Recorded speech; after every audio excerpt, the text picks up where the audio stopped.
So hello viewers, నేను doctor Rahul Reddy from Andro care andrology institute. ఈరోజు నేను ఈ వీడియోలో మనం ఏ టాపిక్ గురించి మాట్లాడుకోవట్లేదు. ఒక రోడ్ సైడ్ మీరు చాలామంది రోడ్ సైడ్ వెళ్తున్నప్పుడు చిన్న చిన్న డేరా టెంట్లు కనిపిస్తాయి. ఆ టెంట్ల మీద అన్ని సమస్యలకి ట్రీట్మెంట్ ఉంది అని రాసింటారు. ఇంక్లూడింగ్ క్యాన్సర్కి ట్రీట్మెంట్ ఇస్తాము, తర్వాత అంగస్తమన ప్రాబ్లమ్స్ ఉన్నాయా, మీరు చిన్నప్పటి నుంచి తప్పు చేశారా. నేను కూడా ఈ మధ్య ఒకటి చూశాను. దాంట్లో ఏంటంటే చిన్నప్పుడు మీరు తప్పు చేశారా, దానికి మా దగ్గర ట్రీట్మెంట్ ఉంది. అంటే వాళ్ళు ఇండైరెక్ట్గా ఏమని ఇస్తున్నారంటే, మీరు చిన్నప్పుడు మీరు మాస్టర్బేషన్ చేశారు కాబట్టి మీరు అది తప్పు, దానికి మేము ట్రీట్మెంట్ ఇస్తామని. సో ఇవన్నీ అటు తెలుగులోను, ఇంగ్లీష్లోను, హిందీలోను ఇవన్నీ డిఫరెంట్ ఉంటాయి. మీరు యాక్చువల్గా అట్లా ఎప్పుడన్నా ఉన్నప్పుడు ఒకసారి ఆగి ఫన్నీగా చూడండి, అంటే ఉంటుంది, ఫన్నీగా రాసింటారు. సో అలాంటి సిచ్యువేషన్ని, అలాంటి షాపుల్లో ఎలా మోసపోతున్నారు కొంతమంది అనేది. సో అలాంటి షాపుల్లో కూడా మంచి మూలికలు ఇచ్చి బేసిక్గా వాళ్ళు హెర్బల్ డ్రగ్స్ ఇస్తారు. వాటి వల్ల కూడా కొంచెం క్యూర్ అయిన వాళ్ళు ఉంటారు. కానీ ఎవరు వెళ్తారు అంటే డాక్టర్ ఫీజుని అంటే అఫోర్డ్ చేయలేని వాళ్ళు, చిన్న లేబర్ కానీ వాళ్ళు జనరల్గా వెళ్తారు. కానీ ఈరోజు చెప్పిన స్టోరీలో ఒక అబ్బాయి బేసిక్గా నాకు 2-3 years ముందు నా దగ్గరికి వచ్చాడు. సో రాగానే ఒకటే మాట అన్నాడు, డాక్టర్ గారు నాకు మందులంటే చాలా భయము, కానీ నాకు ఇప్పుడు అంగస్తమన ప్రాబ్లం ఉంది, నా ప్రాబ్లమ్ని మందులు లేకుండా ట్రీట్ చేయండి. అంటే నేను అన్నాను, బాబు డాక్టర్ దగ్గరికి వచ్చినప్పుడు మందులు లేకుండా ట్రీట్ చేయాలంటే కదా, ఎక్కడికి వెళ్ళినా నువ్వు మందులు వాడాల్సిందే. అలోపతికి వచ్చినా, ఆయుర్వేదిక్ వచ్చినా, హోమియోపతికి వచ్చినా నువ్వు మందులు వాడాల్సిందే. లేదు డాక్టర్, నాకు చాలా భయం మందులు అంటే. ఓకే, సో బేసిక్గా అయితే కొన్ని హార్మోన్స్ చేయించుకో, నీకు హార్మోన్స్ బాగుంటే నీకేమీ చేయాల్సిన అవసరం లేదు, నువ్వు ఎరెక్షన్ కొంచెం హార్మోన్స్ తక్కువ ఉంటే వాటికి మందులు ఇస్తానని చెప్పాను. సో బేసిక్గా హార్మోన్స్ చేయించాము. టెస్టోస్టిరాన్ తక్కువగా ఉంది. సో టెస్టోస్టిరాన్ ఎందుకు తక్కువ ఉంది అని చూస్తే ఆ అబ్బాయి కంటిన్యూస్గా ఇయర్స్ కొద్దీ నైట్ షిఫ్ట్లో ఉన్నాడు. ఎందుకంటే అబ్బాయికి ఉన్న జాబ్కి, డాక్టర్ నేను ఇప్పుడు జాబ్ మారలేను, నేను నైట్ షిఫ్ట్లోనే నేను చేయాల్సి వస్తుంది, సో నేను ఇప్పుడు ఎలా చేయాలి అంటే అన్నీ చెప్పాం. ఇవి ఎక్సర్సైజ్ చేసుకోవాలి, ఈ రెగ్యులర్గా దాన్ని కాంపెన్సేట్ చేసుకోవాలి, తర్వాత కొన్ని హెర్బల్ డ్రగ్స్ తీసుకోండి. అంటే ఎందుకంటే మెడిసిన్స్ అంటే ఫియర్ కాబట్టి అశ్వగంధ, శిలాజిత్ ఇలాంటి మెడికేషన్స్ తీసుకోండి అని చెప్పాను. తర్వాత ఏమైంది, ఈ అబ్బాయికి పూణేకి షిఫ్ట్ అయింది ఇక్కడ నుంచి. సో పూణేలో ఈ అబ్బాయి ఏం చేశాడు, కొద్ది రోజుల తర్వాత ఇందాక మనం అనుకున్నట్టు వాళ్ళ ఆఫీస్ దగ్గర టెంట్లో ఒక అతను ఉంటే పోయి కలిశాడంటే, నాకు ఈ ప్రాబ్లం ఉంది, నాకు ఏదైనా హెల్ప్స్ ఉన్నాయని. సో ఆ అబ్బాయి అక్కడ ఎవరైతే ఉన్నారో ఆ చిన్న టెంట్లో ఉన్న అబ్బాయి అంటే ఈ అబ్బాయి బాగా చదువుకున్నాడు, బైక్లో వచ్చాడు, ఇలాంటివి అడగగానే ఇలాంటివి నేను కాదు, మా గురువు గారు ఇంకొక ఆయన పెద్ద ఆయన ఉన్నారు, ఆయన వేరే చోట ఉన్నారు, అక్కడికి తీసుకెళ్తాను, అక్కడ మీకు మంచి వైద్యం జరుగుతుంది అన్నారు. సో సరే ఆ అబ్బాయి అడ్రస్కి వెళ్ళాడు, అక్కడ ఇంకొక అతన్ని కలిశాడు. ఆయన చూడగానే చెప్పేశాడంట, నీకు మగతనం లోపం ఉంది అన్నాడంట. ఈ అబ్బాయి టోటలీ అబ్బా నీకు ఎలా కనిపెట్టాడు, నన్ను చూడగానే చెప్పేశాడు అంటే నాలో ప్రాబ్లం ఉంది అని కనిపెట్టేశాడు. ఎందుకంటే అబ్బాయి ఆల్రెడీ చెప్పే ఉంటాడు ముందు అబ్బాయి, ఈ అబ్బాయికి ఇష్యూ ఉంది వస్తున్నామని చెప్పి.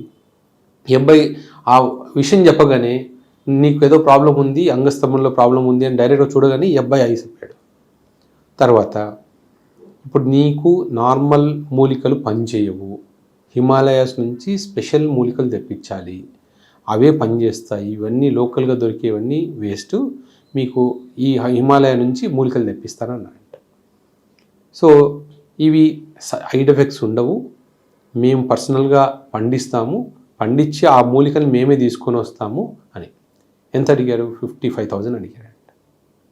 ఈ అబ్బాయి సరే ఆల్రెడీ మొహం చూడగానే కనిపెట్టేశాడు కదా, 55,000 ఇచ్చేసాడు. మళ్ళీ నెక్స్ట్ వీక్ రమ్మన్నాడు. నెక్స్ట్ వీక్ వెళ్ళేసరికి నీకు ఈ ప్రాబ్లంతో పాటు ఇంకోటి కూడా ఉంది, ఇంకో మూలిక కూడా కావాలి, మళ్ళీ ఇంకొక 50,000 అవుతుంది అన్నాడు.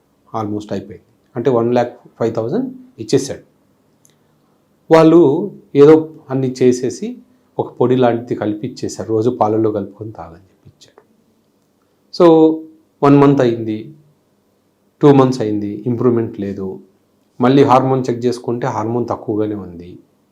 సో ఈ అబ్బాయి అప్పటికైనా డౌట్ పడాల్సింది, మళ్ళీ వాళ్ళ దగ్గరికి వెళ్ళాడు. మళ్ళీ వాళ్ళ దగ్గరికి వెళ్తే ఇప్పుడు ఇది కూడా లేదు అనుకుంటే మీకు సపరేట్ ఇంకా చైనా నుంచి తెప్పిస్తాము, అక్కడ అంటే హిమాలయస్కి అటు సైడ్ నుంచి వస్తుంది, దానికి కూడా అనవసరం మళ్ళీ ఇంకో 75,000 అవుతుంది, కానీ ఇది లాస్ట్, ఇది మీకు ఇది పని చేయకపోతే మీకు ఏది పని చేయదన్నాడు. సరే ఇంత దాకా ట్రై చేశారు కదా అని మళ్ళీ కట్టాడు. అంటే అప్పటికి ఆల్మోస్ట్ 1.8 lakhs కట్టాడు. మళ్ళీ 2 months వాడాడు. ఏమైంది అని చూస్తే దాంట్లో ఏమీ లేదు. బేసిక్గా వాళ్ళు ashwagandha powder, shilajit powder, local దొరికే పౌడర్స్ని ఆ అబ్బాయికి ఇచ్చేసి ఆ అబ్బాయిని తాగమన్నారు. ఆ పౌడర్స్ వల్ల టెస్టోస్టిరాన్ కొంచెం లిమిటెడ్గా, అంటే నార్మల్గా 400 ఉండాల్సింది ఈ అబ్బాయికి 200, 180 ఉండేది, 250 దాకా పెరిగింది. సో ఇక్కడ మెసేజ్ ఏంటంటే మన భయాన్ని క్యాష్ చేసుకుంటారు ఎప్పుడు కూడా. ఇప్పుడు అదే ఏదో లోకల్గా హోమియోపతినో ఆయుర్వేదిక్ డాక్టర్ దగ్గరికి వెళ్ళి అవే మెడిసిన్స్ తీసుకొని ఉంటే 2,000లోనో 3,000లోనో అయిపోయేది కదా. ఇప్పుడు ఎందుకు అంటే ఈ సమస్యని ఎవరికి చెప్పుకోలేరు, తెలియకుండా, అంటే డాక్టర్ దగ్గరికి వెళ్ళాలన్నా కూడా నామోషి. సో ఏదో ఒకటి షార్ట్కట్లో ట్రీట్మెంట్ అయిపోతుంది కదా అనే దాంట్లో చాలామంది మోసపోతున్నారు. సో గుర్తుపెట్టుకోండి, మీరు అల్లోపతిలోనే మెడికేషన్ తీసుకోవాలని లేదు. అది మీకు ఏదైనా సరే, అది అల్లోపతి కానివ్వండి, ఆయుర్వేదిక్ కానివ్వండి, యునాని కానివ్వండి, హోమియోపతి కానివ్వండి, ప్రాపర్ క్వాలిఫైడ్ డాక్టర్కి వెళ్తే అట్లీస్ట్ మీకు ఎందుకు తగ్గింది టెస్టోస్టిరాన్, దాన్ని వేరే విధంగా ఏదైనా పెంచచ్చా, అండ్ వాళ్ళు ఇచ్చే మెడికేషన్స్ ప్రతి దాని మీద ఒక పేరు ఉంటుంది. ఆ పేరుకు చూసి ఎంత స్ట్రెంగ్త్ ఉంటుంది, అది పని చేస్తుందా లేదా, ఎంత స్ట్రెంగ్త్ ఇస్తే పని చేయలేదు, నెక్స్ట్ ఏదైనా స్ట్రెంగ్త్ పెంచచ్చా, ఇవన్నీ ఉంటాయి. సో కాకపోతే ఈ అబ్బాయిలాగా అంటే ఒక చిన్న, అంటే మనం ఎవరు కూడా ఎక్స్పెక్ట్ కూడా చేయలేం, అంత చిన్న జడీబూటీ టెంట్లో 2 లక్షలు ఖర్చు పెట్టచ్చని, అంత అవుతుందని కూడా ఎవరు ఇంతవరకు ఎక్స్పెక్ట్ కూడా చేయలేదు. సో జాగ్రత్తగా ఉండండి. ఏదైనా చిన్న చిన్న ఇష్యూస్కి మూలికలు ఇచ్చారు అంటే ఓకే, కానీ అవి ఇచ్చే డాక్టర్స్ కూడా ప్రాపర్ ఆయుర్వేదిక్ డాక్టర్స్ ఉన్నారు.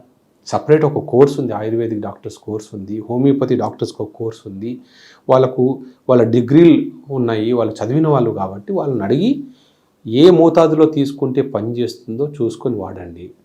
మనము 1970sలోనో 1960sలోనో లేము మనం. ఎందుకంటే ఇప్పుడు ప్రతిదానికి ఎవిడెన్స్ బేస్డ్ ట్రీట్మెంట్ అంటాం.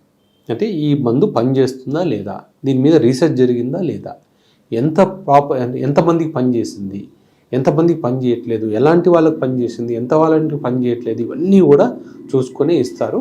సో వీలైనంత వరకు మీరు ఆ ట్రీట్మెంట్ని తీసుకునే ముందు మీరు అలోపతి డాక్టర్నే కాదు, ఏ డాక్టర్ దగ్గరికి వెళ్ళినా జెన్యూన్ డాక్టర్ దగ్గరికి వెళ్ళి ట్రీట్మెంట్ తీసుకోండి.